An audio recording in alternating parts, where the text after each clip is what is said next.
respect everybody till they earn my disrespect.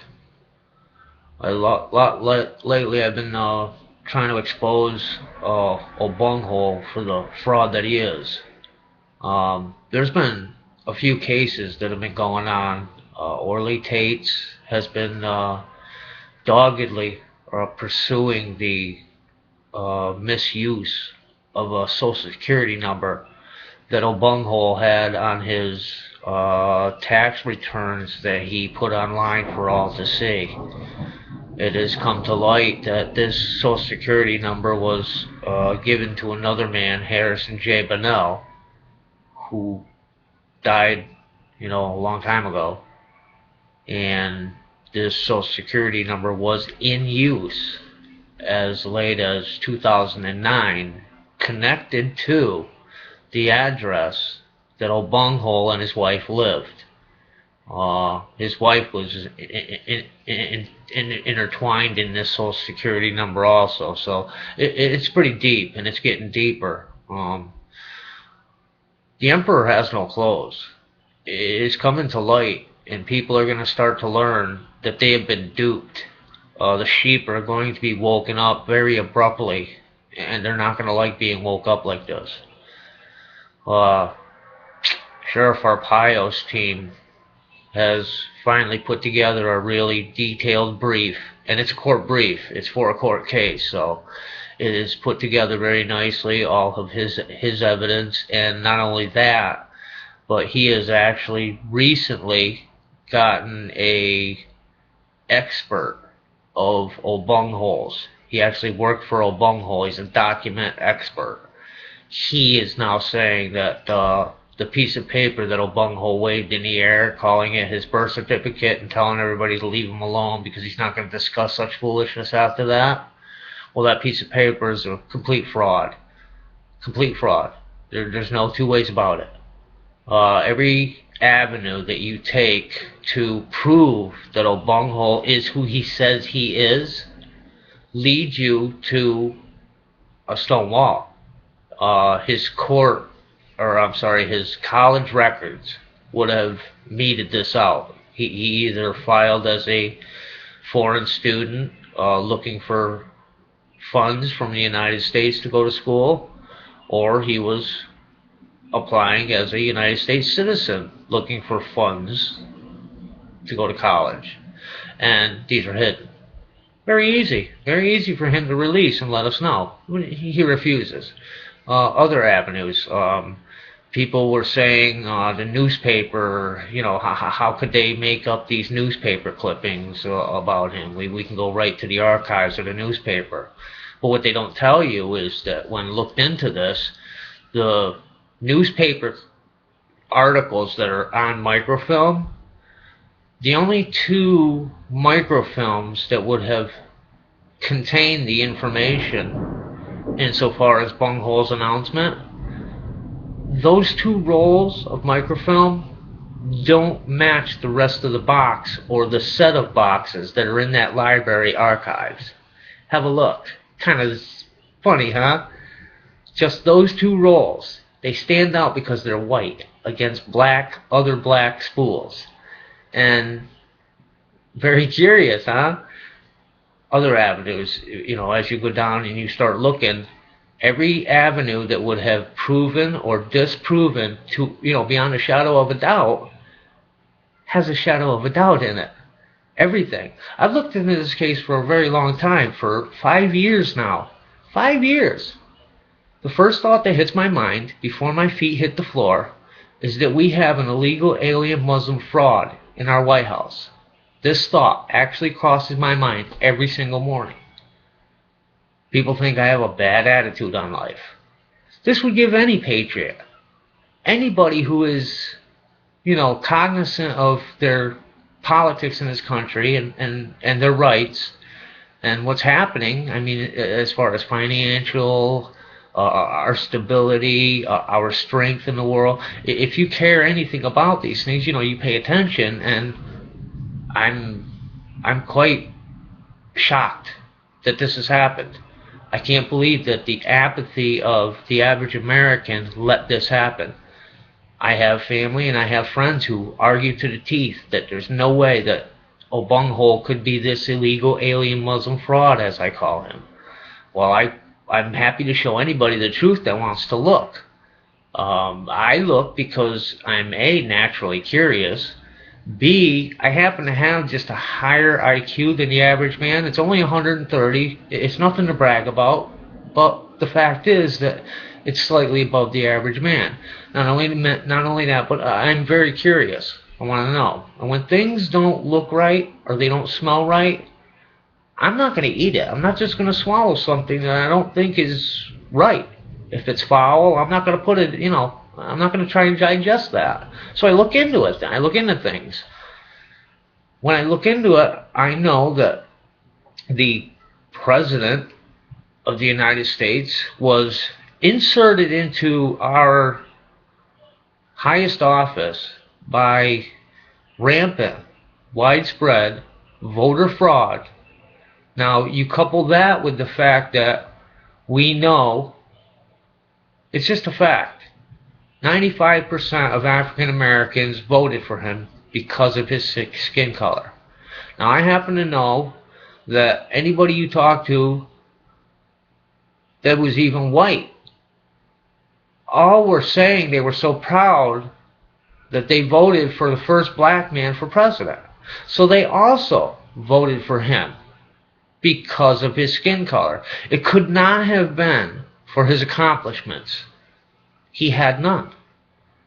Matter of fact, he was drummed out of the law business. He had to relinquish his law license. He was drummed out of the business of being a lawyer.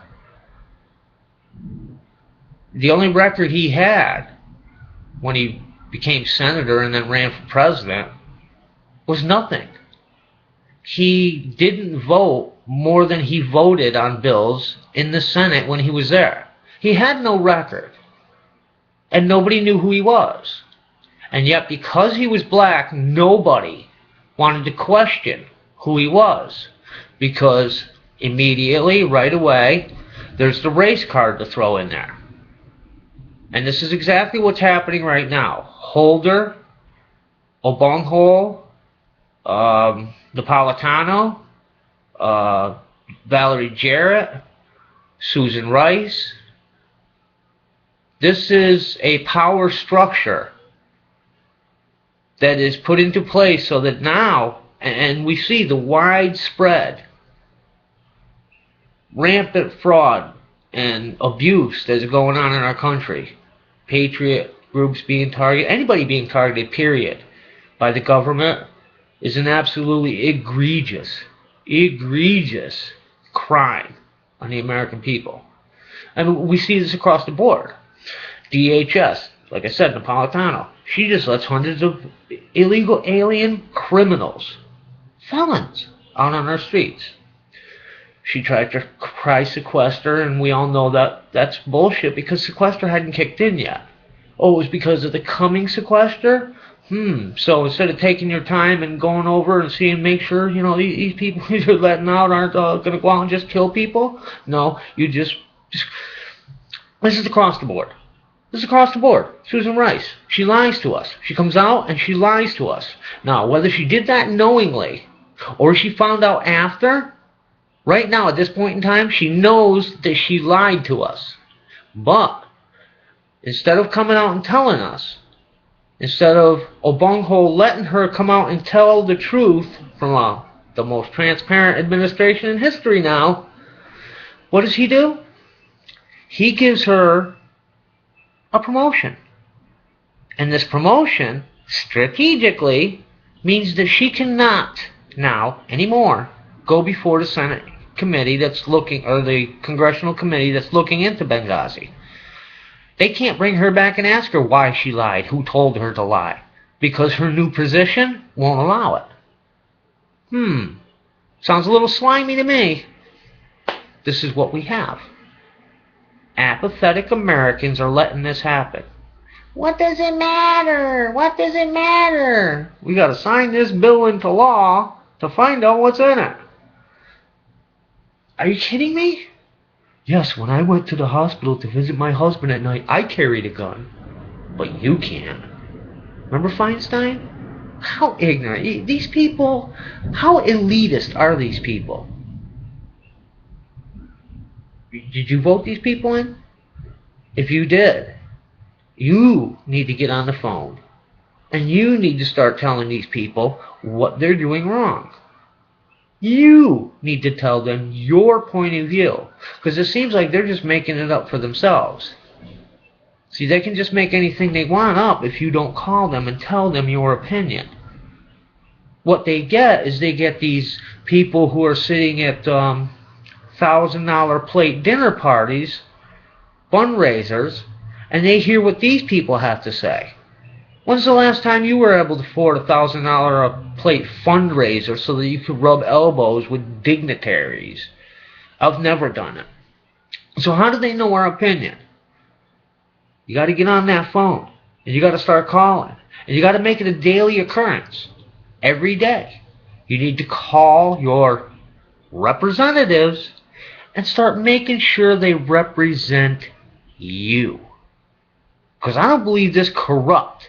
And it is absolutely corrupt. Absolute. Right across the board. The IRS, we know, is targeting people. We know that Eric Holder is targeting people. Eric Holder. Yes, he is. This is the same guy that was given, thousands of guns to notoriously vicious drug dealers. Mexican drug dealers. Like I mentioned before, we got another person letting hundreds of known illegal alien felons out on our streets. They just roam free. Roam free. Do these people represent us? Are these people doing what you would do? I don't think they have a brain in their heads, because some of the things I hear and see them do is just absolutely bizarre. Handing thousands of guns over to Mexican drugs. Not just guns. We're talking about AKs. AK-47s. Don't want you and me to have them, but the Mexican drug dealers can have them. Where's the logic in this, people? Now remember, Holder's the one that said we need to start changing the way people think. We need to hammer away every day. We need to brainwash. Holder said this.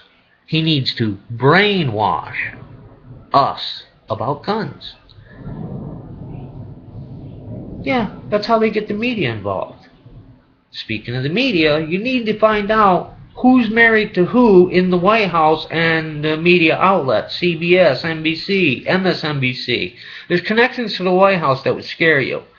And you'll start to see why certain stories get told and certain stories don't get told. We need to start paying attention, people. This is our country. It doesn't belong to the illegal alien Muslim puke sitting in our White House. This is our White House. This arrogant son of a bitch and his wife are going to go spend $50 to $100 million of our money on a vacation while we can't afford to feed our families. They're going to let millions upon millions of new workers onto a stretched job market and think this is going to help the economy. Please, pick up the phone. Pick up the phone today. Call your representative and tell him how you feel about immigration. Tell him how you feel about the IRS scandal. Tell him how you feel about Holder just going out and grabbing, a news outlet's records indiscriminately. He went judge shopping so he could get this done. And then he didn't know what they were talking about after? Second time he's lied to Congress. If you and I did that just once, we'd be doing the 5 years that's mandated when you lie to Congress. Maybe that's what you can call your representative about today. See if we can't get Holder impeached for lying to Congress. I love my country, and I don't want to see her die. And our liberties are dying. God bless America. God bless us all. Good luck, people. I think we're going to need it.